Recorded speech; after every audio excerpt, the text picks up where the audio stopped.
কি খবৰ তোমালোকৰ স্বাগতম জনাইছোঁ মোৰ নতুন ইউটিউব চেনেলত। তো বন্ধুসকল, আপোনালোকে যদি নতুন আহিছে তেতিয়াহ'লে চেনেলটো ছাবস্ক্ৰাইব কৰি ৰাখক আৰু লগতে বেল আইকনটো প্ৰেছ কৰি ৰাখক।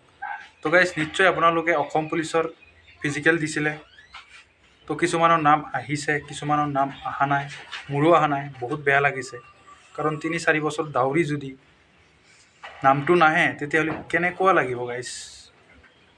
আজিৰ দিনৰ নিচিনা দুখৰ দিন মই কেতিয়াও পোৱা নাই, কাৰণ ৩-৪ বছৰ ধেমালি নহয় দাউৰা।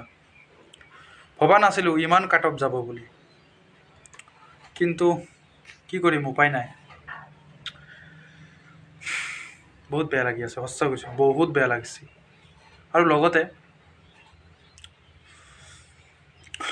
কি ক'ম গাইজ, কি কৰিম নকৰিম এনেকুৱা লাগি আছে। পঢ়ি আছিলোঁ যে নামটো আহিব বুলি অসম পুলিচৰ, কিন্তু চালা আজিৰ দিনৰ নিচিনা বেয়া দিন পোৱাই নাই। চেষ্টা কৰি যাম, আকৌ চেষ্টা কৰিম, আৰু তোমালোকেও চেষ্টা কৰা। আৰু যদি নতুন আহিছা চেনেলটোত, তেতিয়াহ'লে ছাবস্ক্ৰাইব কৰি ৰাখা। ধুনীয়া ধুনীয়া মটিভেশ্যন ভিডিঅ' পাবা। তো মই মানে কি, এবাৰ হাৰিছোঁ, কি হ'ল, আকৌ এবাৰ দিম, আকৌ এবাৰ চেষ্টা কৰিম, হয়নে নাই?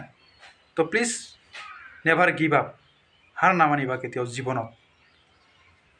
যেতিয়ালৈকে কষ্ট কৰি যাবা, কষ্ট কৰিয়ে যাবা, 100% দি যাবা। তো পৰহিৰ পৰা আকৌ ৰানিং ষ্টাৰ্ট কৰিম। তো আপোনালোকে চেনেলটো ছাবস্ক্ৰাইব কৰি ৰাখক, ছাপোৰ্ট কৰক, লগতে